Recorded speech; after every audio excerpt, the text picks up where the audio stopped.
Welcome to Pure Hustle Podcast. I'm Mike. And this is Orlando, and we are on episode 53, the end of year one. That actually worked out. That was pretty crazy. I was kind of interesting. I was kind of worried about the camera over there. No, that was good, except for now I've got some confetti in my water here, so I'm going to have to It just adds a little flavor. Yeah, you're good. It'll be fine. So if you're listening to the podcast and you just heard two random pops, what was that, Mike? We had confetti cannons for our 1 year, man. We made it a year. Pure Hustle Podcast. That's crazy. That is crazy. Because I will tell you, remember we had this discussion. We're like, well, maybe we'll just be talking to ourselves for a while. And then, we got some listeners. And then what was our plan? Do you remember what our plan was? We were basically like, you know what? Let's do this for, a few months, year tops to see if it works. And if it's a lot of time, we put a lot of time and energy in it. So we kind of said like, we'll meet after a year of doing this. And if it's working, if we're enjoying it, maybe we'll keep going. If it's way too hard, we'll quit. But man, we made it a year and it has been amazing. It has been. So we're not closing up shop. Yeah, that's good. We're renewing a season 2. Yeah, season 2 coming to you next Wednesday. Next Wednesday. Isn't that crazy? What's it? Today's Tuesday. We're dropping an episode tomorrow. Tomorrow, yeah. So when you hear this, it's gonna be tomorrow. Don't you like that? Well, it'll be today. It'll be today. See. Today's yesterday. Oh my goodness. Okay. The confetti's throwing me off. We'll put it there. So yeah. It's a little distracting, a little glitter everywhere. So this is a little bit of a different episode, right? Yeah. So we kind of decided that as the end of season 1, that we would kind of take a look back over the year of Pure Hustle Podcast and kind of talk about some of the things that we covered during the year. What were some of the important takeaways? Kind of recap the year, and then starting next week, we'll have season 2, which we have some new things in store. We're going to be hoping to drop potentially as many as 2 episodes each week. Yep. So we will see how that goes. Well, now we have to. Yeah. Well, up to 2. So it's like it's one of those clearance sales, like up to 70%. Exactly. Yes. And then you go in and it's like one item is 70% off. So maybe it'll be 1 week with 2 episodes. Is that what we're saying? Hopefully at least every other week is 2, and then occasionally we'll go multiple weeks of 2 in a row. So we'll just see where this goes. Yeah. So keep an eye out. Make sure you're checking your iTunes feed or wherever you're getting your podcast, and make sure you're subscribed if you're not subscribed to YouTube. That way, if a new episode drops, even if it's not on a Wednesday. And by the way, we're at 85 reviews on iTunes, and we would love it if, within a few days of this podcast going live, if we could make it over 100. Because we're at about 4.5, right? And yeah. I think it's kind of like Amazon. Like we could still get the 5 stars, even though we have some negative in there. So, hey, if this podcast has brought you value, we would love it if you just write a quick review, just a quick sentence or a paragraph. And then, that'd be awesome. We get over 100 reviews by the end of the week. Yeah, and I love how legitimate our reviews are. Like that is true. They're like thought out, like detailed. It's awesome. It's nice because I was on Amazon the other day and I was going to buy something. And I was like, wow, this has exactly 100 reviews and 5 stars. Right? That was a little fishy. And then I started looking. I looked at the comments. I know where this is going. Okay, so it was, I can't even remember. Oh, it was a mouse or rat repellent, right? Like the spray. Okay. And I was looking through the comments, and the comments were always like only a couple words each. And someone were like, good, looked cute, fit perfectly. Like, so somebody bought the reviews, but it was like, were they verified purchases? Nope. Okay. But so it's nice when we look at, the reviews on ours, and it's people, like you said, they're thought out, and you can tell that people have been listening to our show. So that's nice. Hey, so thank you. Appreciate that. So we're going to do a 1 year kind of a reflection. Reflecting is important. You should be reflecting in your daily life, kind of just always, like, how are things going? How can you be improving? No, I agree. And I will tell you, things are so different now than they were a year ago. And not just podcast wise, but like reselling wise. Do you kind of feel that? I mean, obviously you feel that. I feel that, yeah. This is about when you started, right? Yeah, no, this is right about when I started. By the time we recorded our first podcast, I maybe had a week of listing or of eBay. How many items did you have at this time a year ago? 12, maybe. Okay. Hey, that's good though. Yeah. Daily consistent sales of 12. Well, I'm just joking. Not quite, but no, I know. I was doing okay. But it was the hook that got me going, and now it's crazy to see where we're at. What a year of reselling has done. I think that's probably been like my most the most shocking to me is if you'd have told me a year ago, because I mean, if you've been following our podcast, My wife and I just bought a big fifth wheel RV that we're moving into. My wife is at the end of the year going to be leaving her full-time job where she makes really good money to do reselling full time, and so she could be home with my son, and we'll get more family time. And if you'd have told me a year ago that that's what we'd be doing, that we'd have sheds and we'd have garages full of inventory and we'd be doing it every day, like I would have laughed at you and I said, like, this is just kind of like fun extra money. Within a year, like my life has changed. No, I agree. I mean, it's same with me. And again, we've talked about it so many times, and I don't want to belabor the point, but you think you know, but you don't know. Yeah. And you don't know what you don't know. You know what I'm saying?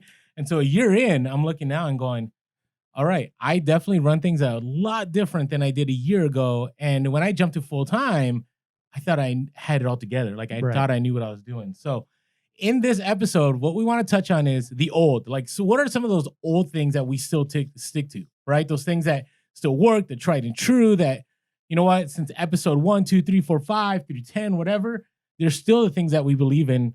What are some of the new things, right? We've kind of, there's been some transformation as far as how we source, how we list, because we have to adapt, right? That's part of reselling. Yep. And then we want to take a look at the future. So we're going to have some accountability here, Oh. right? Because year 2, hopefully we'll have a year 2. Oh, there'll be a year too. Okay. We're going to look back and go, okay, what are those things that we said we were going to do at the end of year 1? Kind of like our New Year's episode, right? Where we kind of talked about some goals for the year. Yeah, what were those goals? Do you remember those goals? I'm going to go back and watch that one and make sure. I know, it's kind of what I think I had a word. It was discipline, I believe. No, discipline is still the word. Yeah. And so, I think I've definitely been following through and just seeing how far that's taken me. But yeah, it'll be interesting to talk about the future and see if we make it. If you've got a target, like you cannot hit, and I'm excited to talk about the future of this podcast as we get closer to the end, right? So that's the future, right? Okay. As you keep listening. I don't know where you're going with this. So we're going to talk about the future because you have to have a target to be aiming at if you're going to get anywhere, right? And as you're going towards that, you might decide that that's not the target you wanted after all. So then you change that target. But if you don't have something, you stay stagnant and you don't move and you're not progressing. So you need to be moving forward. And in order to do that, you got to have some kind of goals. So Agreed. So we'll talk about the old and the new and the future. Kind of, I'm thinking of like Conan. Remember? In the year 2000. I was too young for that. Are you serious? Like that it's like retro vintage. Yeah, thanks. Mike just you celebrated your 30, right? Yeah, 30. Wow. I'm 30. And it just hit me the other day when I'm like, I'm going to be 40 in about a month. And he goes, oh, yeah, I'm about to turn 30. I'm like, well, I'm a decade older than you. Mike could have been one of my students. That's wild. Could have been. It's okay. He would have been the guy that anytime he raised his hand, I would have been nervous because I'm like, he's probably going to call me out on something I did wrong. No, You weren't that guy? I was the guy who wanted to look cool by pretending like I was dumb because that was the cool thing to act. So like I never. Does that really happen? Yeah, it happened. Okay. All right. I don't remember that happening when I was older. It was kind of like, anyway, it doesn't matter. Yeah. But it happened at your school. I mean, it was, none of my friends paid attention. And so it was kind of like, pretend like I didn't. I'd still got great grades, but I never wanted anybody to know. So secretly you're helping everyone fail, but you're succeeding? Hey, All right. I'm just wondering where that's going. All right. So, hey, the old, okay? So one of the first things, right, is that it's still doable. Right? It's one of, the very first episode, I think when we talk about, we said something of the fact that, is this something that's reality, like something that can happen? And we're here to say, yes. Yep. It still are. Right? And you feel like it's even more doable. Yeah. I mean, it's kind of funny. Somebody made a comment on Instagram the other day when I showed a haul that I got, and they kind of said, get your drone already, Mike. Because, that's right. I remember that. That was the thing that, I kind of started as I just wanted some extra money over the summer in order to do some hobby things, right? And that's what I thought it was. And it was like, is it doable for that, right? I remember I even asked you, like, could I make like $400 or $500 in a summer? And you were like, yeah, right? Like that's doable. Remember, you asked in a summer. Yeah. Like you could 400 or 500 in a month is really doable. Oh yeah. Right. But you were asking in the summer. Yeah. I mean, I was thinking small, but for me, that was what I needed to kind of see that, like, wait a minute, like there's some movement happening here. And some of friends of mine that have listened to the podcast, they've kind of done the same thing. Now, not all of them have jumped into doing it as hardcore as I'm doing it, as far as, letting the inventory take over their house and trying to, continue to build their store. But they're getting to a place where it's like, yeah, I've got like 20 or 30 items now, and Oh, that's awesome. and I'm having fun, and I'm making an extra couple $100 a month, and it's, fun money. And so it is doable really at any level that you want. It really just depends on what kind of work you're willing to put in. Agreed. And so that's kind of, I'm wondering, is our 1 year backwards? No, and You if it sure? is, yeah. Okay, I'm sorry. I just got distracted. I'm looking at the camera and going, huh, that's interesting. Okay. Going back to what you're saying. Sorry, that was a little ADHD moment right there. So what's going on here is the fact that, we all the time, I get questions. Like, I had somebody the other day DM me and saying, hey, is $1,000 a month doable? And I would say yes, but there's a catch to that, right? You have to be, constantly growing in your research. Right. Right. And that's the thing. It's and as much as I love, like, starting YouTube and even Trash Talk's an awesome series, like selling mugs, unless you're finding the right mugs all the time, like, it's not going to be doable. Right. You know what I'm saying? Or Plush Life isn't going to be doable. But you throw in some mugs, you throw in some plush, and then some other higher end items, then it's doable. Yeah. No, exactly. You got to be willing to expand and try different things, and recognize that, like I said, I sell quite a bit of female clothing, and when I first started, I had no interest. When I'd show up at a garage sale, I had no desire to look through the women's clothing to see, is any of this stuff worthwhile. But as I've gone and I found that there was market, and I found certain items that were selling, and that's where I'm at now. I'm selling that along with the things that I'm interested in. So, yeah, you have to be willing to expand, and I think too. I'm glad to see people asking numbers like that, because one thing that can be a little disheartening, especially when you see so many advertisements and people who are promising $30,000 a month, and maybe not telling you very clearly that, like, that's not necessarily your net. That might be gross. It and could it's be a like lot of work. $3K for like that $30K. Yeah, and if that, right? You might not even be there, and it might be an insane amount of work. So when you realize that, like, okay, what do you really want to do with this? Now, if you did reselling full time, you can make a full time salary doing it, right? Agreed. If you're doing it part time, you're going to make a part time salary doing it, and so you kind of have to look at it that way. Are you going to be able to put in 5 hours a week and just retire and buy a yacht? No. Well, and that's the thing. It's one thing that's been very clear, and it could be maybe we've done it wrong, right? But our experience has been, right, especially now that we've been in the reselling community for a year, is that it's very rare that you're going to go that person that goes from, 0 to 30K in a month, right? Net, right? I mean, is it doable? I'm sure it's doable, right? But for most people, right, especially if you're working full time, that's really hard to do, right? Oh, thank you, Michael. You're welcome. All right. If you're wondering what just happened, Mike just removed some confetti from my shirts. So, anyways, all right. I wonder what the podcast people think. When they're listening to the podcast, they hear, confetti cannons, just randomness. So that's why you should catch us on YouTube every once in a while. Yeah. See what's going on. So, it's one of those things that it takes work. It's not this get rich. We're not trying to sell a dream. And that's one of the reasons that we've been very careful, and we're not, we've had a lot of people, ask us, hey, would you be willing to do a mentoring or put together a course or something like that? And we're not saying there's anything wrong with that. We think there's some awesome courses out there. There's some great mentoring out there, some great programs. But for us, we're at a level where, we're still learning. Yeah. And I don't think we'll ever stop learning.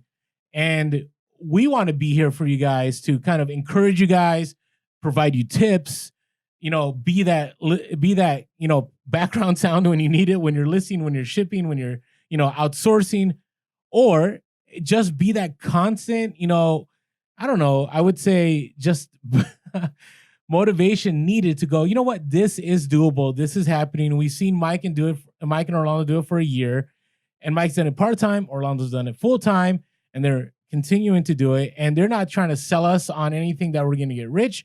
Now, there is an option to be rich. It probably, it's one of those things. Remember us little people, if you do. If you make it like that. Well, you've talked about that, right? I mean, what were some of the things you said it would take in order to make it to the next level? Right? For me, or just for anybody? For anyone. I mean, what do you think? I mean, obviously, we're not there, but I think part of us has purposely chosen not to be there. Well, I mean, it is possible for people to get a big break and to find some, connection that is just unrealistic. I don't want to say unrealistic, but that's almost the equivalent of winning the lottery, right? You could put in a lot of work to get those connections, but it's going to be a lot of work. And there's always this cost benefit analysis.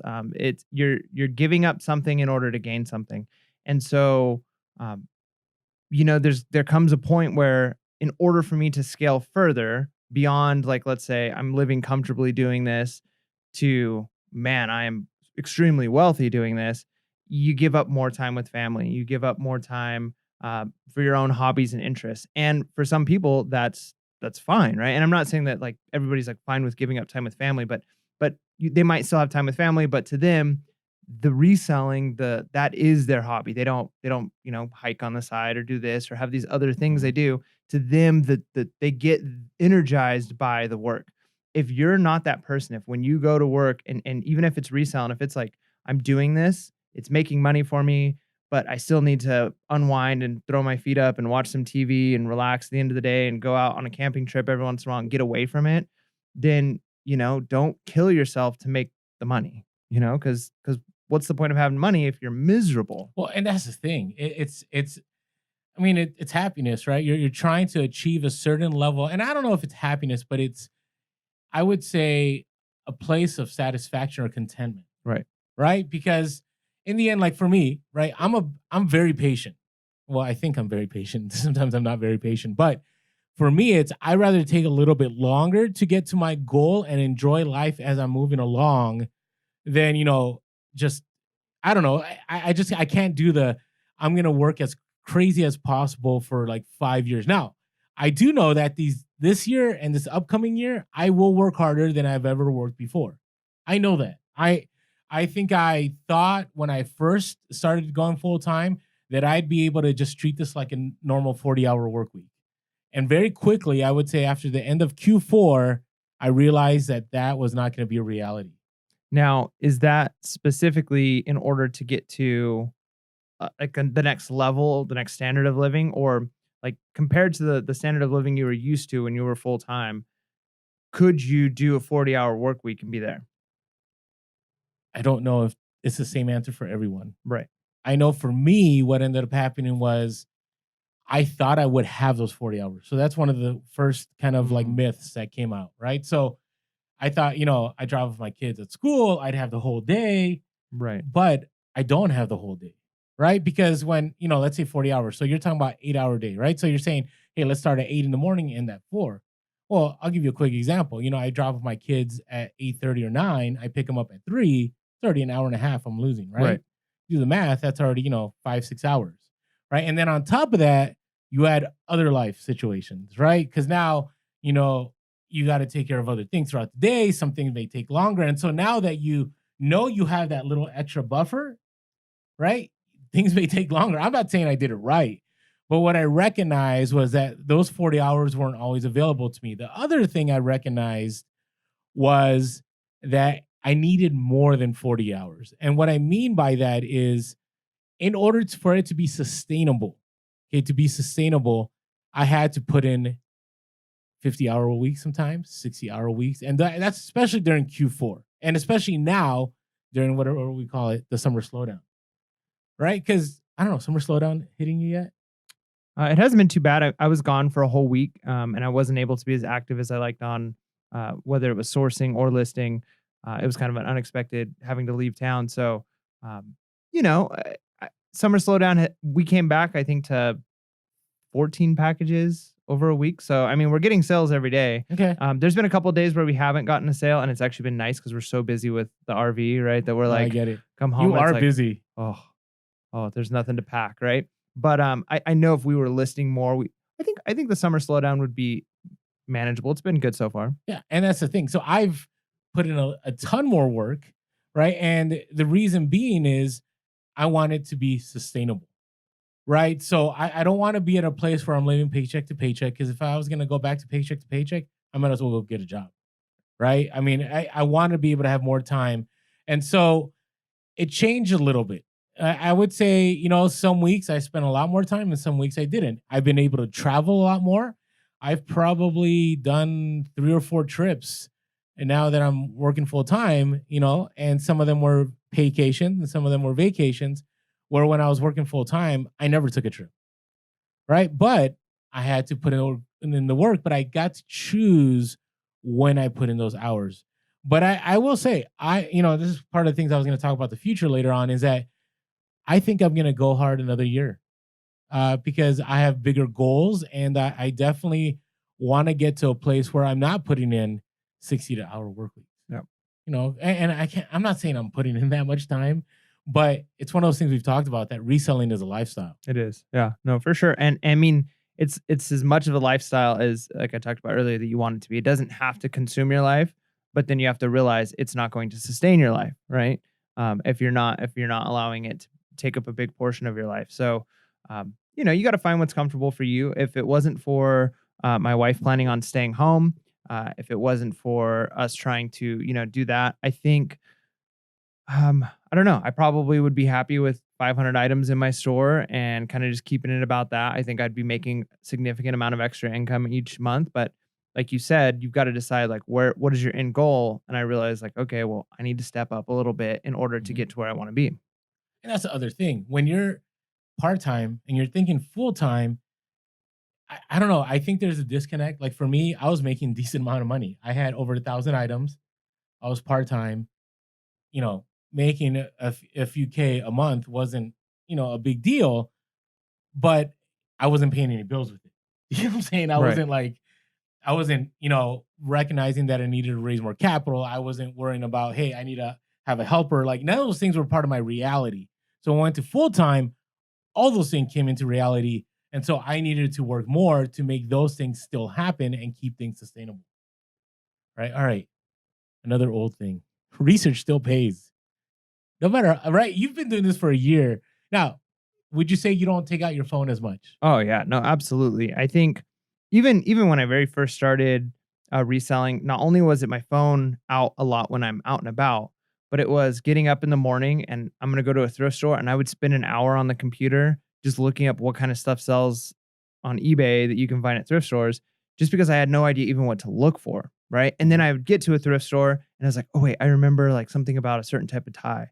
And so I would scan and look up every single tie that I saw, and I'd spend 45 minutes at the tie rack and be like, "Well, I didn't find any," right? mhm, But then now I've learned, like, after enough times doing that, like, 1 or 2 brands, and I can quickly glance through them in 10, 15 seconds and be like, "Nope," and then move on. So, I'm definitely not I've research is one of those things where it just compounds. It builds it's a foundation that you're building that it's knowledge, right? Is really what it is, mhm, and that knowledge never goes away, but you gotta keep adding to that knowledge because one of the reasons our little slogan is real relevant reselling is you've got to stay relevant. Like what's trending this week, 2 months from now might not be selling and trending at all. So mhm. so your research needs to stay current, but you do build like a level foundation that helps a lot. Like how often do you pull out your phone when you're at a garage sale? I still do. Do you? I mean, not as much, but leaning back on what you're saying, that some things aren't relevant anymore. For a very long time, my main moneymaker was like Hawaiian shirts and Harley. For a long time, even when I was part time, even until I went full time, it still was. But I would say this year, that shifted a lot. And what it shifted into was I had to do some research on women's clothing, right? So one of my biggest scores in these last few months was a women's brand. And I'll share that in our hustle of the week in our next episode. Woo, woo. But had I not done that research and recognized that brand, I would have lost out on money, right? And here's the thing, like some of the shirts. So I remember there was a day where I could sell these Rain Spooner Miliki Miki Maka, I think I said that right, like Christmas shirts. I used to be able to sell those for like 80 to 100 bucks. Easy. Now I may get 50, but it'll take a long time. Right. So I still need to research. I can't do the tried and true and just show up. Now, there are some times where not having done research, you take a risk, right? You get a big bulk buy, you do a research on a couple items and you just like your Department 56, right? You took a risk. You did a little bit of research though, right? How did it look when you did that? You kind of talked about this in the past podcast, but how many items did you look up before you made that big bulk buy? I didn't look up any of them when I made the You bulk didn't look buy. any of them? I thought you No. looked up like one or two. No, Oh, not that's bold. Okay. yeah, I saw that there was big houses, and You saw big houses. I saw they were all Department 56, and I Okay. knew. Now, once I made the purchase, because I knew I'd make money. Once I made the But what purchase, about you had like another item in there, right? That you did some research on. yes, the model car that I picked up. Yeah. Okay. So now that one I did research. So, and there were a whole bunch of Barbies I was researching while I was there too, which is not something I would normally do. Right? Like I Yeah. typically stay away from Barbie, but I had found enough model stuff that they had that was money. Right? That Yep. wasn't just like it got me my attention. It kind of threw up some flags of like, okay, the items that these people have are nice, name brand, expensive items, right? Mhm. It's not just junk stuff they're getting. So I started looking some things up and they had one like Barbie Coke set. Yep. I Um, remember what you're talking about. and it was going for a ton of money. They were going to sell it to me super cheap, but it was missing a few of like the main components and it just wasn't worth it for me because the individual components weren't selling as much as the whole set. So, but yeah, so there's still times when you do research, and I think part of it is, you've got the foundation of knowledge, you know what you need to do. Um, you get out there, and when you see something unique, like when I found that HP calculator, right? I knew calculators were worth money. Now, I didn't know off the top of my head that this specific one was worth money. So I had to look it up and do the research on it. But having that foundation of knowing, hey, older scientific calculators, they still hold their value, and some of them are worth quite a bit. So yeah, I think that's kind of part of it. Now, what I've noticed is I do less research at home before going out, or just general trend research, which I need to do a little bit more of. One thing I've noticed that I would recommend, I saw this on Instagram, but another reseller was specifically with women's clothes, is to buy like the magazines, the fashion Oh yeah, yeah. magazines, and Yeah. use the I keywords out of agree. there. That is so Yeah, huge. because not only will you know like what styles and what prints are really popular, but even the keywords of what you call certain cuts and certain things. Mhm. So you've got it. You still, depending on how much you want to go in, like you're gonna have to do the research in the field to know what's what. Agree. And I would say even with pricing. So one of my biggest sales as far as a pair of sandals this year was a pair of Birkenstocks, which I could have just listed for 50 or 60 bucks. But I did the research and found out that these go for over 100 and it sold for over Wow, 100. And nice. these are a pair of sandals that you would have just looked at and like, oh, they're Birkenstocks, probably make 50, 60 bucks. Right. But again, it's research, right? And especially now that we have Terapeak, right, as part of our Yes. eBay store subscription, and we've talked about this in past podcasts, somebody may sell something for really low the last 3 months. But if you look over the year, you may have gone, wait, the average selling price was probably like 3 times. What they were selling for, and which also could help you when it comes to, um, you know, eBay arbitrage, right? Like if you recognize that, Mhm. okay, it looks like summertime, this item's price value goes up significantly, and you're seeing like, hey, around the winter time, they're selling for like half what they should be selling for. Hey, maybe buy them up, store them, and know, I mean, Mhm. you're always taking a gamble. Was that just a 1 year trend? You don't know, but it's you have a better understanding of the price fluctuations of items that way. Agreed. I mean, I think of the Swatch watches. Remember the Swatch watches I Yep. picked up? I think I picked up, I want to say it was like 812. And the initial research showed people were selling them for like 40 to $50. I did some Terapeak research and saw that some sold for over 100. So I listed all of them for over 100. I've already sold 5 of them for more than 80 bucks a piece. Okay, think about that. And that was I think I paid $18, I think, for all those watches. So think about it. If I sold, I don't know how many watches did I say I sold 5? I can't Mhm. remember. 5, right? That's 100. Let's say I sold them all for $50, right? But then I did my research, right? I went back in time and then I sold them for 80. That's $150 I would have missed out on, right? Plus the other watches that still haven't sold. So no matter how long we've been reselling, whether it's been 7 years, whether it's been 1 year, it still pays to do your research. So I think we got to get to, we always talked about this, right? The more we do this, the less we know. And that's why we got to research. Okay. That's right. All right. What about sticking to your roots? You feel like sticking to your roots is good still? Like, back to the duck decoy, the what is that muscle caliper thing you picked up like your first week?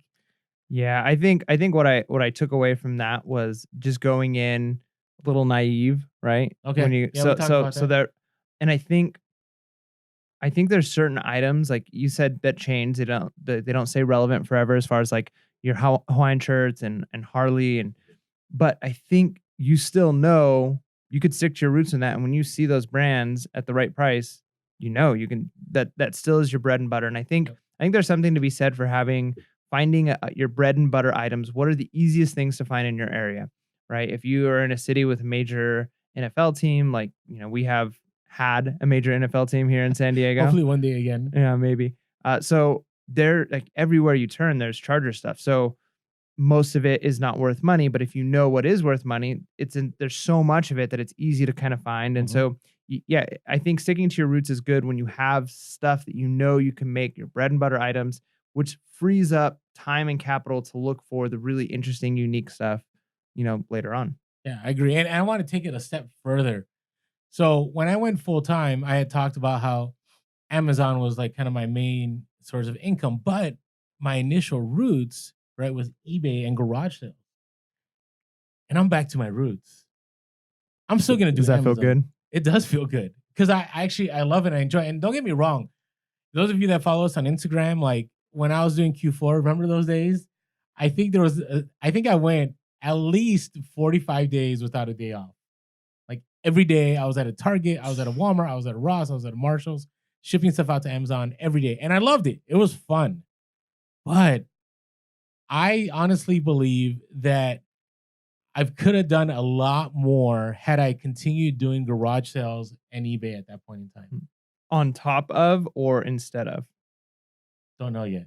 right? Because that's kind of the I'll know. question. I'll know next Q4. Because there's a cost benefit analysis, right? Like every minute you give up retail arbitrage to do garage sales, is Yeah. Well, and that's the thing. It's like right now, like garage sales have been great, right? I mean, we have, and we'll talk about this here in a little bit. We have more inventory than we have listing. Well, no, okay, not that bad. That would be really bad. that would be bad. That would be really bad. I mean, 2,000 items. That would be Ooh. terrible. Okay, no. But what we're saying is we're not short on inventory to list, right? But that's because I would say garage sales, right? And I think Mike and I, would you say one of our strengths is garage sales? I think so. I think it's a combination of work ethic, right? Willing to get up early and be there. Well, I don't know about that. I hate getting up early. Well, All but right. you do it, right? I do it. You I do do it. it sometimes later than you, but I do it. You do it. And just it's one of those things. The more often you do it, the quicker and easier it becomes as far as how you negotiate with people. You can usually within a few words of talking to somebody tell whether or not they're going to be budging on prices, right? Even just looking around, you can tell like if every But item not has everybody can do that though. that's true. But if you do it often, right, That is the true, that more is you do true. it. If you go to garage sale every weekend for a year, and you go to, I mean, how many sales do we average each weekend? I mean, it's probably, I would say at least 10. yeah, 10 to 20 if it's and if it's like a community sale, it's like maybe 25, right? Mhm. Because you get so many more. So you figure, and we're lucky in that there's pretty much garage sales all Yeah. year long. I agree. But if you, the more you're gonna get to a point where it gets easier and easier and easier, right? Mhm. And so, and if you enjoy doing it, and that's the other thing is I love going to garage sales. Now, if you much rather be in a Target or a Walmart scanning items, like if that's what you enjoy doing, then don't do garage sales, right? I mean, there's money to be made there, and so if you need the money, do it, but do the thing, stick to the roots of what make you happy, and you tend to start doing something that you enjoy doing. Agreed. I still love doing Amazon. Don't get me wrong. It's nice. It's still fun going out there and getting those hot items. But I'll give you an example. So I got to a place where, now that you're full time, you can beat most people to like hot items, right? Right. Because people are working. And I did it for a little bit. And then I just got tired of the chase. It was not fun. It was something I just wasn't enjoying after a while. And yeah, did I enjoy the quick flips? Did I enjoy the money? Yeah, but I wasn't a fan of the anxiety. I wasn't a fan of tanking. Oh, not a fan of tanking, right? And I know right now on Instagram, there's all these people talking about, you shouldn't worry about tanking if you know your business and blah blah blah. But reality is, it's reality. Like on Amazon, tanking is worse now than it's ever been before. Okay, and I think it's only going to get worse. But there's still money to be made. Okay. The other thing is, I love going to a garage sale and the scores. Like, so I had weeks upon weeks that I just kept picking up Harley stuff over and over. And I love Harley stuff because it's unique. It tells a story, right?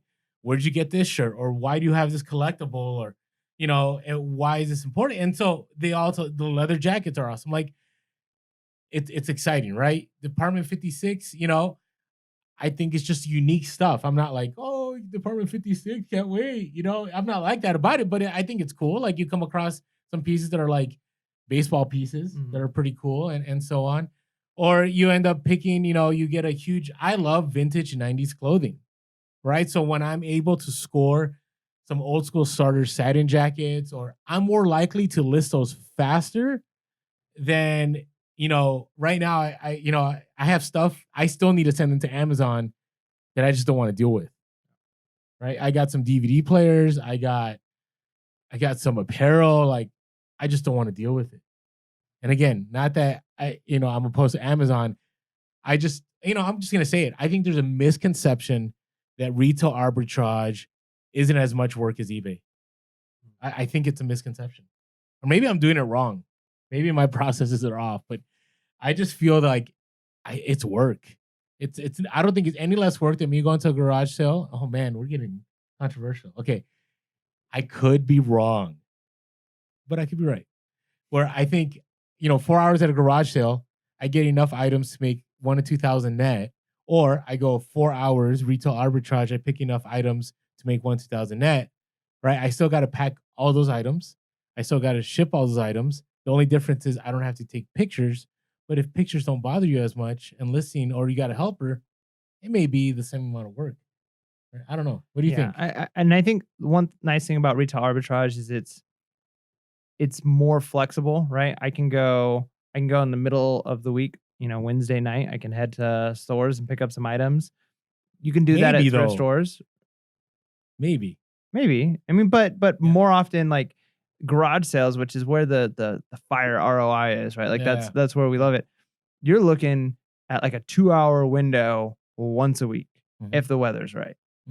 No, I agree. A couple of times a year in certain places, right? Like, so you've got like this narrow window, and when you go, I mean, there's nothing worse than feeling like when you get out there, you go to a community garage sale and you spend the 2 or 3 hours and you don't get anything, and it's like, I not only did I blow that time, but like maybe there was some other stuff that I could have made. Whereas if I would have went to do some retail arbitrage, probably would have at least been able to get stuff. I agree. Right? Maybe. I keep saying maybe because, again, you can use software like Tactical Arbitrage. You can use BrickSeek, but it's not always guaranteed. I can't tell you how many times I use stuff like BrickSeek and it doesn't work in San Diego. Like, it'll say, oh, there's quantity 5, and I'll go out there and there's nothing. And it'll be like that for like 5 or 6 stores. But that's if you're looking for like specific, like the hot items, right? But if you're just like willing items, to like things that have been super clearanced.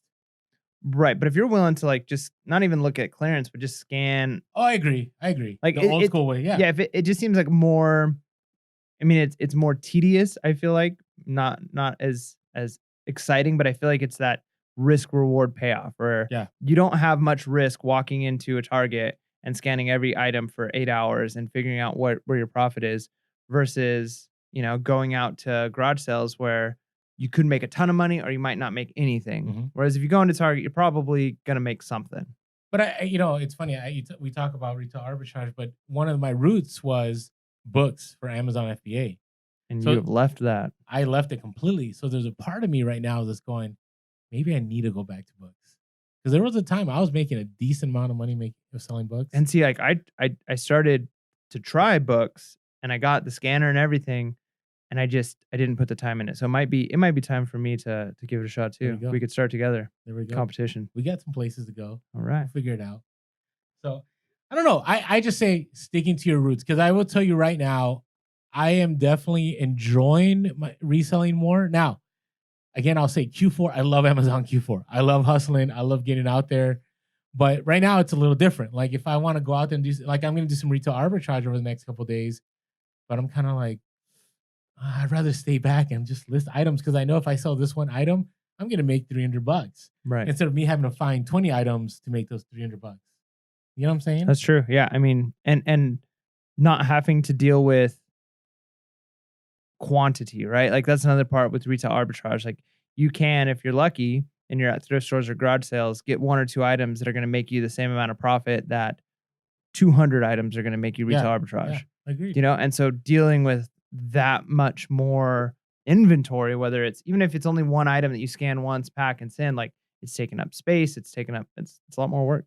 Yeah, agreed. And again, we're just sharing our perspective, right? I truly believe there are, and I've spoken with many of you on Instagram, that you have your systems down. And so the stuff I'm struggling with isn't a struggle for you because you've had the system. Some of you have done Amazon for years. I've done Amazon for about, I want to say 10 years, FBA for 5, no, now 6. Yeah, 6 years or maybe 5. I can't remember. But, you know, I also was doing it part-time, right? So I enjoy selling certain things on Amazon, but other things I'm just kind of like, you're not going to find me in the women's section looking for women's apparel to send on Amazon or women's underwear. It's just not my thing for Amazon. Right. But some people make good money doing that. You know what I'm saying? Even groceries, right? Like, oh yeah, see, groceries I won't do. Like I always worry about that kid that's gonna choke on that bag of chips, right? And next thing you know, I'm gonna have to be stressing about that. So again, fear, right? Is most of the time it's not based in reality, but that's just a fear I have. Okay. there you go. Let's talk about the new. What are some new things you picked? I mean, everything was new to you. But there, you know, before we go into the new, hey, real quick, if you haven't had a chance yet, subscribe to us on YouTube, hit that bell button and get notifications. We have some things in the works. Can't chat about some of that now, but there's some things coming up, and definitely YouTube will be the place to find some of those items. And I know we've been saying that, but there is stuff happening. So stay tuned. So if you haven't had a chance, please, hit that subscribe, hit that bell button. Also, if you're not following us on Instagram, we definitely recommend you do. We drop knowledge on there every day. Mike and I were talking about, we've got a whole year, and I believe we've posted every single day on Instagram for the entire year. That's right. Stories and on the feed. And it's been intense, but we're always dropping knowledge. Sometimes it's an extension of what we talk about on the podcast, and sometimes it's something we never even talk about on the podcast. So definitely on Instagram, we are Pure Hustle Podcast. We are Pure Hustle Podcast on Facebook. We are Pure Hustle Cast on Twitter. Our Twitter is growing. Have you noticed that? Yeah, that's good. It seems like our Facebook is the one that just kind of. I don't know. I just feel like Facebook is antiquated, but I do know that like the biggest reselling groups are on Facebook, so I feel a little bit disconnected. So I get it. We're not part of them. That's a bummer. I know. If you're part of the Facebook community, especially the reselling community of Facebook, give us a follow and sounds really sad what you're saying right there. Just kind of invite us in. We'd like to be part of the Facebook community. All right. Also, if you're listening to us on iTunes or Spotify or watching us on YouTube, hit that share button. Share this podcast with others that are maybe thinking about reselling, or maybe they need just that extra income. This is one way to do it. And there's 53 episodes now to listen to or to watch. And am I missing something here? I don't know. But last of all, if you just want to say thank you in a monetary way, again, thank you for the donations. We're always like, wow, like people like just out of nowhere just said thank you. If you want to there's a link below to PayPal. If you want to say thank you in a monetary way, whether a one-time gift or maybe a monthly, it's available there for you. And thank you all. And just again, thank you guys for shooting us an email, giving us a call on our number, 619-738-1170, 619-738-1170. We may need to do one day just a Hustle of the Week episode. We're getting a lot. Yeah. So it's getting tough because now I'm like, all these are really good. So I don't know. I don't know what we're going to do. We'll have to figure something out. That'd be good stuff. So, hey, thank you all again. And just want to say we appreciate all you guys. Yeah. Thank you. And thank you all you new listeners too. Yeah. Right? There's some people who have been with us from day one. That's crazy. That's awesome. They put up with our... Okay, let's talk about those first 2 episodes. For reals. Like, I don't even think we looked at the camera. Have you noticed that? What do you mean? Like, we're just like this the whole time. I don't even... I think I'm like turned this way. Yeah, and part of it is we didn't know if we were actually going to like record video and like that is true. way. That is true. It was kind of just going to be like, maybe we could throw this up, which is fine, but I mean, we kind of have mentioned the story a few times. So the first 2 episodes that we released were actually kind of like a redo. It was a whole different studio too. Yeah, we were in another room and we recorded. I think we recorded 3 episodes. We did. We recorded, and we stayed up. I think we recorded all 3 in one night. All 3 in one night. It was like, late. That way we can just release them, and we have some stuff in backstock and we can kind of get this started.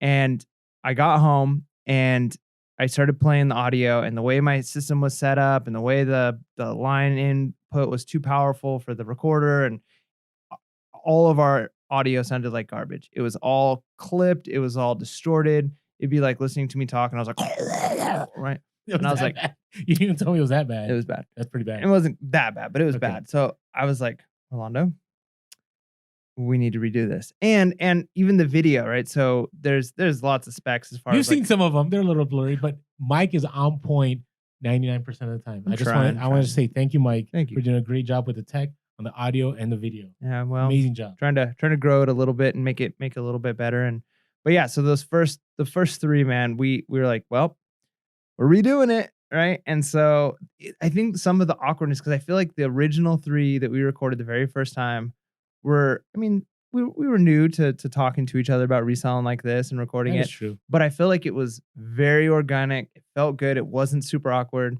But then the second time we recorded them, I think we were trying to like Do the first episode. make sure that we were Yeah. like covering the same things we covered the first time. And so like it felt a little more robotic. It was like, okay, next we talked about, you know what I mean? And so we were trying to like keep it the same. And, you know, so those of you who started listening those first few episodes, like we appreciate the fact that you stuck around. Even now, when people first start listening to us and they find us, if they go back to those first ones, I'm like, oh, I always feel like we should re-record the first two. well, you can't do that. I know, we won't. Maybe we should add like, you know, a disclaimer at the beginning. Disclaimer at the beginning, like, thank you for listening to our podcast. These first episodes are garbage. Thank you for listening. Okay, they're not garbage. There's still good The content. The content is good. Quality is, you know, It's all good. We were growing. I will tell you, and we'll stop reminiscing about the podcast, but the funnest times we had was the conspiracy episodes for me.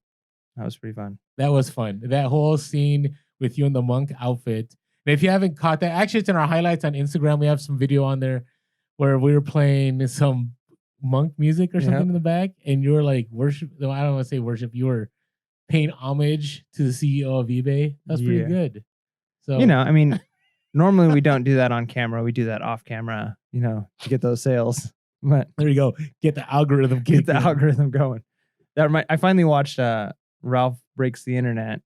Okay. We talked about that, and it cracked me up with the BuzzFeed person, like my friend, the head algorithm over at, you know, there's a lot of eBay on that movie, which is pretty funny. But yeah, I mean, that algorithm, it's kind of tricky. You got to figure out how to make it work. But you know, if wearing a lucky hat when you list does it, man, you got to do what you got to do. I don't know. I just, you know, and here's the other one. Thank you guys for those of you that watched our first thrift store video. I think that was the king of awkwardness. You think so? I think so. I felt like we were trying to make the podcast into a video. Do you get what I'm saying? Like, I kind of like that. I don't know. I don't know. I mean, thank you guys for all the thumbs up. I appreciate that. I just remember watching that going, ooh, like I'm talking too much here, talking too much there, you know, but it's okay. We found it. I think we kind of got our stride. I think we're still awkward. Yeah. Well, I'm okay with being awkward guys. We are awkward guys. I think that helps us at garage sales though, right? Because awkward silence, we're good with it. We're comfortable with it. Yeah. We really are. So it works. All right, let's talk about the new here. So I talked about this a little bit. All platforms are work. Would you agree with that? That's something I think we learned. Yep. Right? Poshmark, you would say, is work. It's a lot of work. In fact, I mean, we've made fewer sales on Poshmark as time has gone because we just haven't put the amount of energy into it that it requires. And here's the thing. I still am adamant and fully believe that Poshmark is a viable platform. When we were putting a lot of time and energy into it, we were doing really well. We were making money on it, but you got to be sharing. You've got to be, you know, there's a whole other element to it, right? Agreed. And so we just decided, like, for right now, the current way we're selling, like, we're just going to put a lot of energy into eBay. And so we've watched our Poshmark sales decline. But we also know that when time allows, we put that time and energy in, Poshmark sales go up, and you know, we still make some decent money off Poshmark, and the shipping is so simple. I mean, every time we get a Poshmark sale, it's like, oh, that'll be easy to do. Like, we have that packed and sent in like 3 minutes, right? Whereas sometimes an eBay sale, depending on what it is, could take a little bit longer to find the box. And so, yeah, every platform is work. So you've got to realize that whether you're going to be doing Mercari, or any new platform that comes out, right? Like, because there's, you know, can you imagine what we're gonna have in the next couple of years? There's No, I gonna be know. something else that's gonna come out. And so, go for it, give it a shot, try it, and realize though that if you want to make it work as much as you're making on eBay or Amazon, you're gonna have to put in that amount of work on that platform. Agreed, agreed. And I'm still getting to that Poshmark. I'll have an update at our next episode. All right. But again, but that's one of the things that kind of turned me off to Poshmark was that like I need a share. Like I just was like, no, like I don't want to share. I'd rather get maybe I'll get a bot, but then if I get a bot, then I'll get in trouble. Right. So I don't know. And Have one of your kids do it. Put them to work. Give them like an allowance to like do 1,000 yeah, shares a but see, day. okay, but that's the thing. So right now I am considering having one of my sons be one of my listers, right, for eBay because he's right there. I have, the light box and I could be doing double work, especially in the summer. Right. And so that's the hard thing. It's I think all of it has work. I don't think unless you're doing private label or you find out, some niche where it doesn't take as much work. Maybe you find a way to do some retail arbitrage on eBay where you never have to source and everything comes to you and then you can flip it and it's already packed. I mean, if you find that, that's awesome. But, eBay still work, right? I would say even now with send offers, there's another avenue, right? But I love send offers. Oh, amazing. Did you see the latest Instagram post I put No, I haven't with the noticed. Batman signal and it says send offer? Like, because that's how I feel. Yeah, it's Like, it's money. It's like every time it's like, oh, we've got 6 items we can send offers on. It's like almost guaranteed you're gonna sell one of them. agreed. And it's I'm finding that indirectly things will sell. Yeah. Right. So I may have sent somebody a $30 offer on a $50 item that I'm just trying to move, and somebody will pay full price. Now, one thing you got to be careful of with the send offers, it's like having, I mean, anytime there's an offer out, but when we had to leave the state kind of unexpectedly, and we set our stores I see what you're saying. to Like the 5 days, the time. handling time Yeah. to 5 days, any item that had an offer out on it, we could not change. So it was just like, hopefully none of these sell. But I think you could backtrack and call eBay and say, hey, by the way, I changed my handling time. The person didn't accept the offer. It's kind of like I had somebody just recently, they bought something, they didn't pay for it until 2 days after I left. I already changed my handling time. So I'm going to call eBay and say, hey, listen, this person didn't pay right away. I left. I changed my handling time. Could you remove it? I would say most of the time, eBay will work with you on that one. So, but yeah, eBay, it's funny because we talk about, Poshmark shipping's easy and eBay, shipping's a little bit more, right? But it's kind of the one and the same, right? One you don't have to share, the other you don't, but you still need to keep an eye on both, right? Because you have the danger of things going stale on eBay if you're not moving inventory. Yeah, you need to have some kind of diversification, even within your store on eBay, right? Unless, again, there's going to be some listeners out there who only sell 1 or 2 items and they sell thousands of them a month, Mhm. Okay, so you probably don't have hundreds of different types of items, but most people probably have just an eclectic collection of random stuff. And, so you need to be diversified. Don't just sell sports equipment because, certain seasons those aren't going to sell. And then the same Or sell goes, different kinds of sports yeah. equipment. And then the same goes for platforms, right? Like you have Amazon and eBay, Mhm. right? I'm Poshmark and eBay. So having another platform, and I mean, you're a big fan of Gary Vee, and he talks a lot about like, new social medias come out, always jump on, even if they flop, it might only be out for a month, and it was Like our Snapchat. Remember we had a Snapchat actually for a month.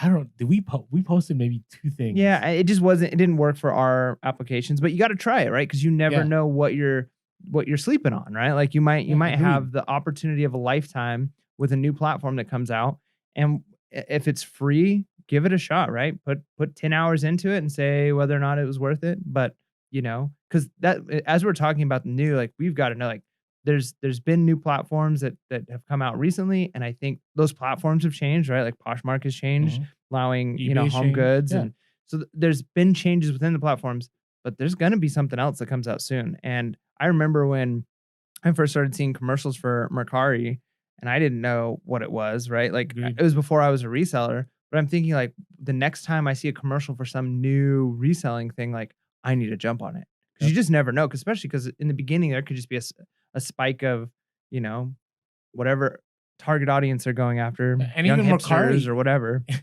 And even Mercari's work, because you get people that like your item, and then you got to wonder, like, am I going to change the price? Right? You still have to ship the item. So all platforms are work, right? You just got to find the platform that works for you, right? I would say you do need at least two platforms, though. I think you got to be careful, right? And that's one of the things where right now, I would say I got eBay to like 80-20 right now. Where back in the day, I was saying it was Amazon 70-30, right? So things are flipped a little bit, but I'm still keeping both just for the meanwhile. I would love eBay to be the major platform, but I'm still, and it is a major platform right now, but I'm still, trying to see where good till canceled will take us, right? Because that's the new road that we haven't taken, I would say, as a reselling community, is now that everything's good till canceled. I know some of you have done good till canceled forever, but there's some of us that did 30 days. So we're trying to see, like, what are the effects going to be, right? All right. This one has been one of the interesting ones all year.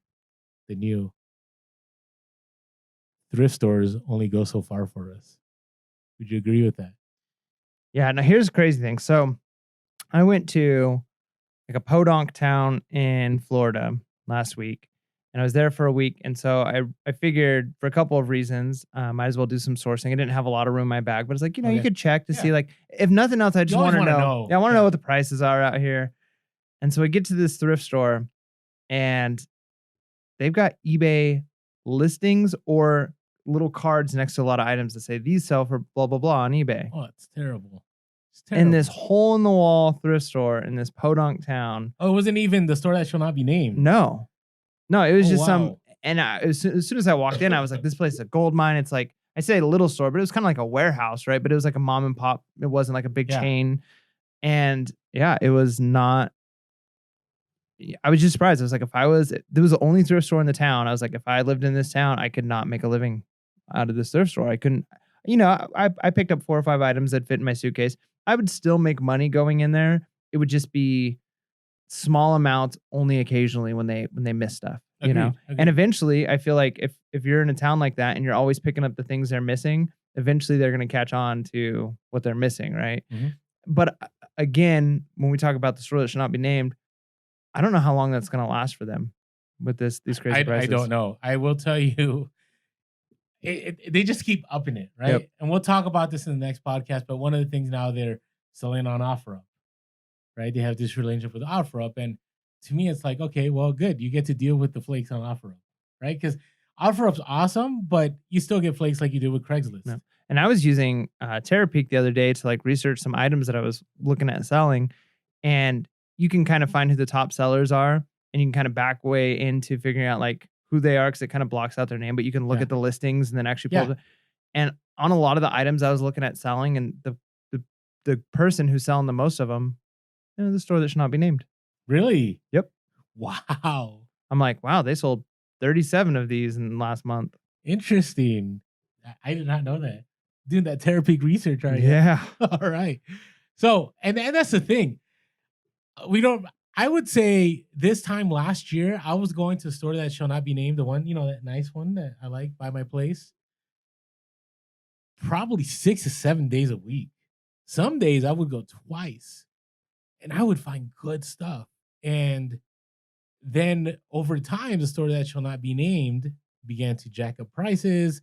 They began to remove stuff from the sales floor to send to what they call eBiz or eBay or their online site, which, again, they've been doing this for a long time. This isn't new. Like, I feel like, there's a lot of, I don't know, what do you call that? Like, is it called fear? What is it called? Like alarmist? I think it's alarmist, right? Like, hey, don't put hashtags in your Instagram. Like, don't tag Goodwills. And I think there's truth to that. But overall, I don't think any of that matters.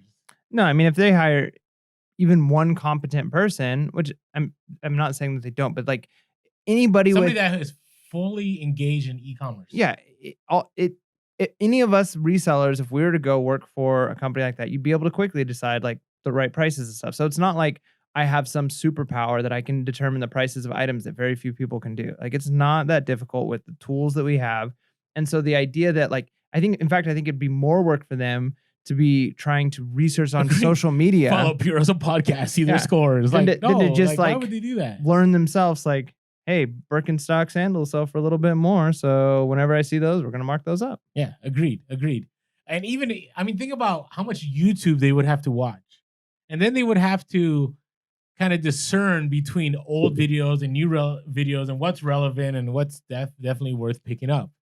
Right. So, do you think they like, are there any like, I don't want to call them sellouts, but do you think there are any like reseller sellouts who like get hired by those companies? Like, we need you to be our price. Some double agent out there. Yeah. And they're ruining it for the rest of us. Do you think there's a like? I don't know. Like, do you? Think, do you have a price? Like, if the store that should not be named came to you and said, like, we're going to offer you a salary to price items in our stores across the country. I'll be real. I have a price. I do have a price. I mean, it's a very high price, but I have a price with benefits, and I choose my hours. But I have a price. Like, I mean, think about it. Why wouldn't you? Let's be real. Let's be real. Okay. You know, this isn't like I'm fighting for America or anything. Like, you know, this is a whole different, you know, selling myself out, you know, for my country is different than selling myself out for the reselling community. Or maybe I'm wrong. Maybe it is. I don't know. We're going to get some bad comments down low. Anyways, we like to hear your comments. By the way, what's your price? Yeah. What is your price to sell out to the store that shall not be named? That's what we want to know. So go back to, wow. That was pretty funny. I will say that is because I thought about that. Because, you know, we do know some people that work at the store that shall not be named, and they're pretty good with this. I will say a lot of the people that I knew that I was awesome with have moved on, which has made things pretty tough for me. But what I will say is that I used to go there, you know, 6-7 days a week. Then it got down to 2 days a week.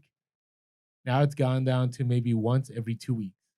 So just think about it this way. Like, this is why I say it probably won't last for them. And I know that that's not what this episode's supposed to be about, but I just think on average, I mean, you can't be 100% specific, but how much money do you think you spent a month back in the day at that store? Oh, I would say, I was calculating that. I want to say a month. Mm-hmm.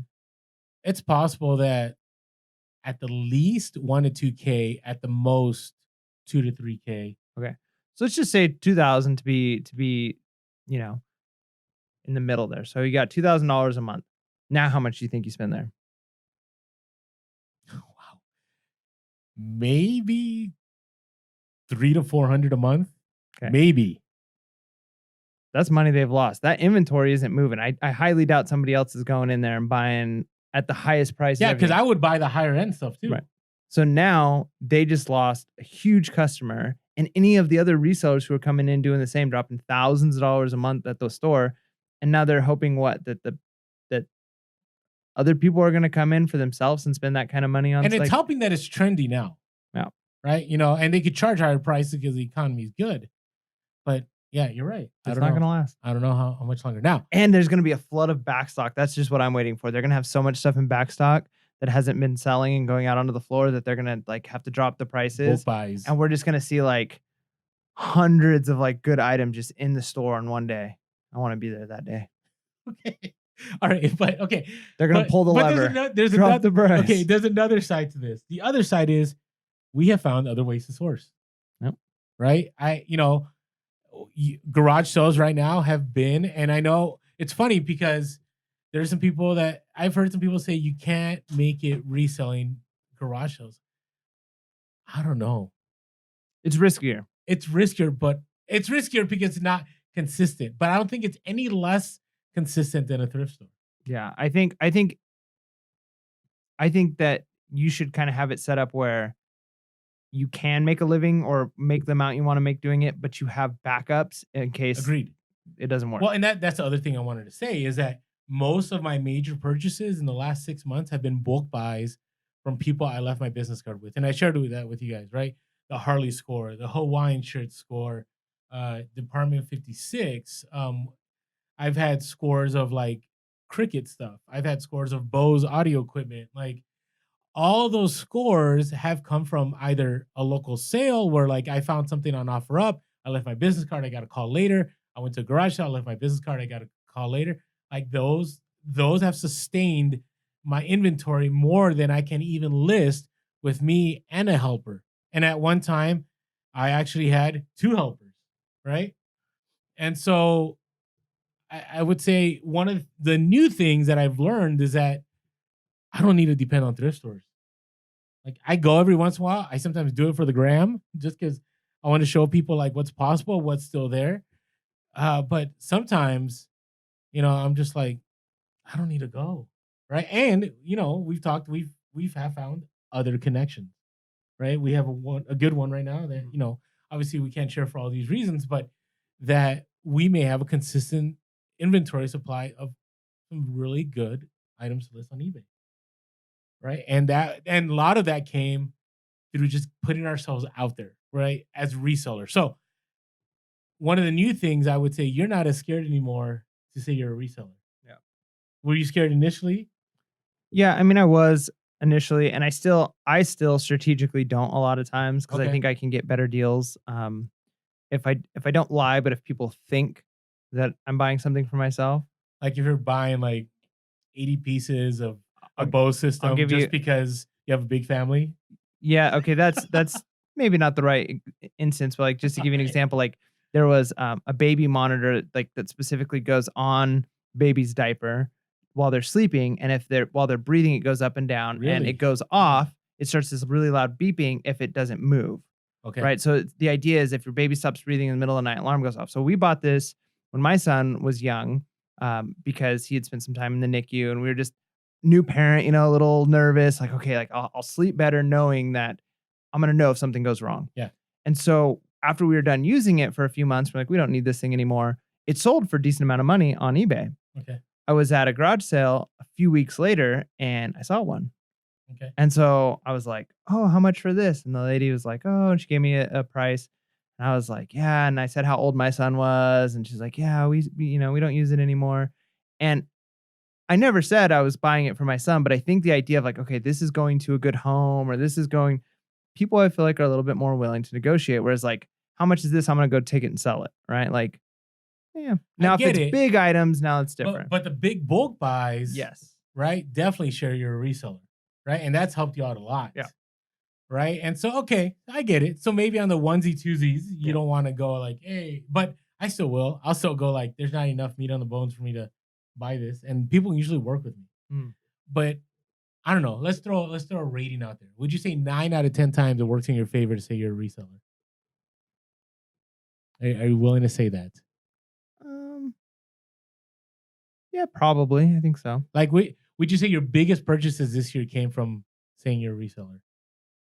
Well, like for instance, the Department 56 one, I didn't say I was a reseller. Okay, but they obviously knew you were. No, I said my mother-in-law has a nice village, and they were like, "Wow, that's cool." Okay, but they knew. It's not like they're like, oh, this guy must have this palatial mansion. He's just gonna fill it up with Department 56 items. Yeah, I don't know. I don't know what they knew. He wants his Rolls Royce model just sitting in his house. I don't know. Maybe. He went to garage sales just for this. Maybe. Okay, anyways, all right. I'm gonna say it. You need to communicate you're a reseller. You want those deals, you want the big bulk buys, you gotta do it. I gotta tell you, it's worked against me this year. None.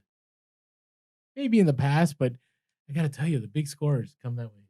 So, all right. And we talked about this a little bit. The new thing is, I think we both have come to understanding that reselling is a lifestyle. Just can't put it away. Right? You may be able to go on vacation, you may be able to go out with your family, but the chings will come and the bad buyer messages will show up, and having to adjust prices or send offers will always happen. So, just one thing you got to be ready for, like understanding that, hey, now that you've decided to become a reseller, you can have boundaries, but understand that you won't always be able to keep those boundaries. Is that too harsh? No, that's good. And it's kind of interesting too. Like I feel like you mentioned it's a lifestyle, and it's different for everybody. I mean, if you're reselling the way we are, it looks different than if you're doing private label right out of your Okay. So it probably looks a little different. But yeah, I think if you're going to thrift stores and garage sales and you're finding unique items, you almost become a curator of Yeah. unique items. And I kind of look at it like we've mentioned it before. It's like I'm a professional treasure hunter, Yeah. and now that we've moved into this fifth Professional. wheel, I love that they're professional treasure. we moved into the fifth wheel and that whole system, and we've talked about buying a enclosed trailer that we could go on like a road trip. Like, let's go visit the coast, and like on our way, like up to, camping or whatever, we'll just fill this trailer with items along the way at thrift stores. And, it's almost like, living this kind of gypsy treasure hunter lifestyle. And it's definitely not what I expected my life to look like. It's a little different than the normal 9 to 5, but man, it's fun. It's interesting. Agreed, So agreed. And that's and again, it's one of those things I really do believe if you want to continue moving and reselling, you have to enjoy it. Like if you're just doing it to make money, which is nice, but I think there's a certain part of it that you have to enjoy the process. I because eventually it'll just become another job, right? And I would say both of us love what we do. It's not like another job to us. Yeah, there's those moments that there's a grind, there's a hustle, we're tired, like we don't want to do more, but I think those are few and far between. All right, let's talk about the future here a little bit. do you have your crystal ball? I don't. I mean, how can we possibly talk about the future if you don't have a Well, crystal ball? I can talk about the hope I have for what I will do in the future. Oh, I see. So Hope. hope. So isn't there like a Batman quote? I There's don't no know. hope without desperation. No, sorry, that's Bane. That could be our quote of the week, and it's probably not accurate. There's But no hope without desperation. That's a terrible quote. And there's no there's.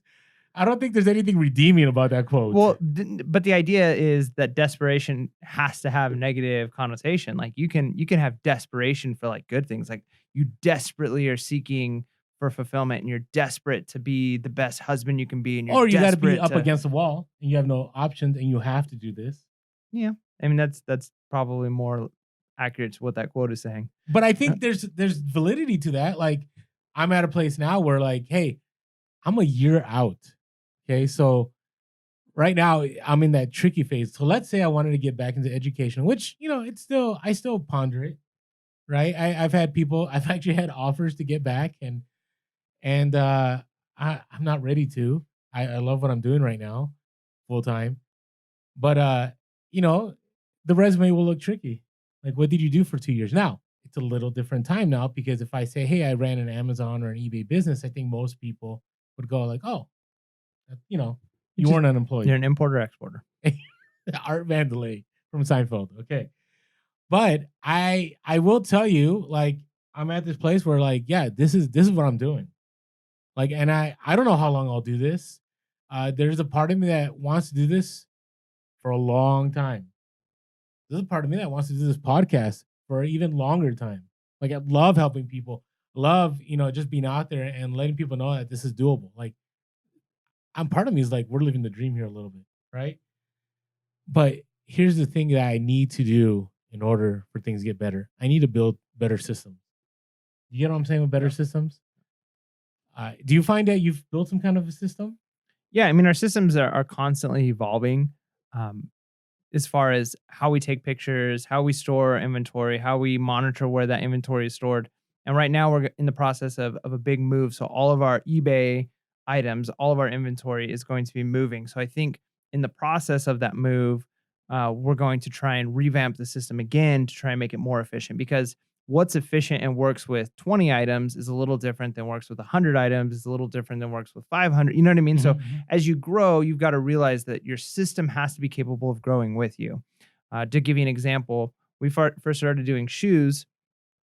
It was we only had one tote, right? So we didn't even mark. Okay. Then we had two totes, and so it was kind of just like, we'll keep girl shoes in one tote and guy shoes in another tote. That was easy enough. Yeah. Now we've got 5 totes of shoes, and it's too difficult to say like girls go in one, guys go in another. So now it's like shoes go into whichever tote is got room for the Yeah, shoes, yeah. and As long so as you put the custom SKU label, you're good. but if you're not doing the custom SKU label, right? Like if you listed it later and you forgot which one you put it in. And so there was ones when we first did, like for instance, when we were just guy shoes, girl shoes back in the day, we weren't using custom labels. So now what we're gonna do is we're gonna go through, re-inventory, and figure out where each of the shoe pairs are.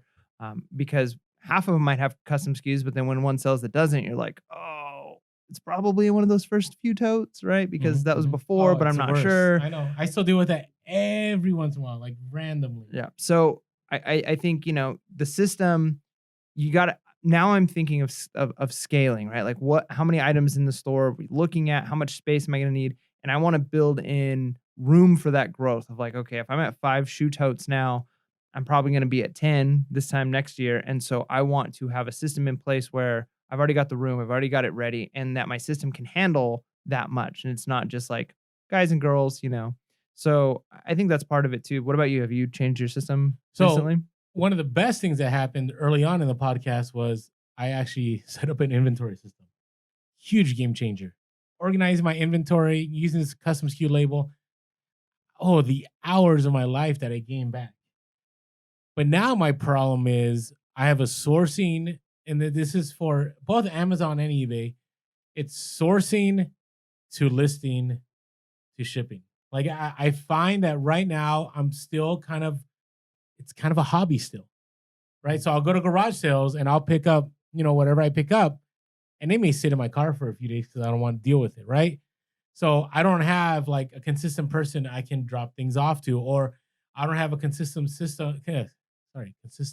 system where I go home and okay, this goes here, this goes here. Okay, I'm gonna process all this by tomorrow. This will be listed by Monday, and then it'll go into storage. So I don't have those systems in place, and I find that it's becoming overwhelming. Like, and as I'm scaling eBay, right, as I'm looking to have over 2,000 items, right, within the next month, and as eventually I want to scale Amazon a little bit as we build into Q4, I need to have better systems, right? Because the only way I'm going to be able to scale, and my next goal is I want to be able to move my income that and let's put it this way, I don't know if it's going to be doable, but I want to be able to be more of a part-time seller that makes full-time income. Sounds kind of crazy, but the only way I'll be able to do that is by being more efficient with what I do. So I'm going to look into having better systems in place. Yeah, and routine, and everybody's routine is going to look a little different. We've talked before, like certain days are going to be better for certain types of shopping. You need to have flexibility built in. So if you see like this crazy sale or stores closing, that you're flexible, right? That Mhm. you're able to do that. You've built in time in your schedule. Never filling your schedule up 100%. I think like the rule is like only fill your schedule up 80% Agreed. to get everything done, because other things are going to pull up. But the when I was doing, and I know 5 items was still a small amount, and I should be probably closer to 10 or 15, but when I would get up in the morning, go to the gym, come home, list 5 items, take pictures and list 5 items all before 6 o'clock, right? And then the rest of the day, my son got up, we did some stuff in the morning, he took a nap. While he was taking a nap, I did some stuff, some chores, he got up, then we went out sourcing, right? So, like, every day was the Mhm, exact mhm. same. Sales were going through the roof. Well, I was gone for a week. I didn't get as many items listed. It's been hard to get back on since being back onto that routine. And you see a decline, right? So Agreed. even just having that, like, nope, this is the time that I'm listing, and then this is the time that I go source with flexibility. But it's having those kinds of routines and then figuring out what works for you. Those systems are just as important as your inventory system or your shipping systems. They all, having your supplies in Just places having where a you can ship find them. station. Yeah, like, Yeah. that was huge too. When I first was selling, it was, where's the tape? Where's the scissors? Where's the marker? And you gotta do, like, now it's like it goes to step 1, step 2. Like, have you watched that, documentary, The Founder, Oh on yeah, the McDonald's? McDonald's guy. Yeah, Yeah. yeah. I mean, just seeing, like, how important it was for them to, like, shave seconds off of Agreed. by having their assembly line perfect, right? Like, this person does these 3 things and it goes to the next person. Even the way, like, their stores were set up where people can move without hitting each other from the stations they are gonna Mhm. go to the most, and trying to set up your system that way where where everything is, the things you need the most are closest to you, and the things you need less often are out of the way but still accessible. Like, those things are important to figure out, and you spend 20 minutes organizing that, it's going to save you hours every week. Agreed. Agreed. And systems also. So, one thing I didn't share about something that was new was the consistent listing, where I list, anywhere from 10 to 20 something items a day on a good day. Sometimes it might be 5 to 15, but there's always listing, right? And I'm always shipping out boxes at least once a week to Amazon.